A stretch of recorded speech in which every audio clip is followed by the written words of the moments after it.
این کوزه چو من عاشق زاری بوده است، در بند سر زلف نگاری بوده است. این دسته که بر گردن او می بینی، دستی است که بر گردن یاری بوده است. سفالگری یکی از قدیمترین و گسترده ترین هنرهای تزیینی و صنایع بشری است که در سراسر دنیا و از سالهای بسیار دور بین جوامع رواج داشته است. در این هنر زیبا اشیا و قطعات هنری و تزیینی گوناگون از گل ساخته می شود. این هنر یکی از ارزشمندترین هنرها و صنایع دستی بشری به شمار می رود و سفالهای ساخته شده در هر قرن نمادی از فرهنگ و روند زندگی انسان در آن دوران می باشد. از این رو هنر سفالگری بسیار ارزشمند است و می توان از آن برای خلق آثار هنری بسیار ظریف و زیبا و بی‌نظیر بهره مند شد.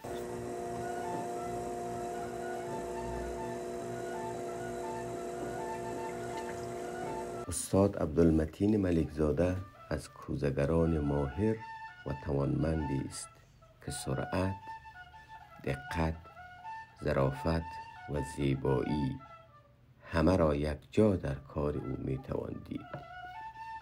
گل در لابلای سرانگشتان دست او هر دم و با هر چرخش و گردش جان می گیرد و چیزی تازه پدید می آید.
من به یمن دوستی و رفاقت با استاد متین همیشه از آفریده های او بهره مند شده ام و این بار او با لطف و مهربانی که دارد دواتهای با طرح و رنگ بسیار ظریف و زیبا و دلبر مرا غافلگیر کرده است و من بهترین دواتها را در اختیار دارم.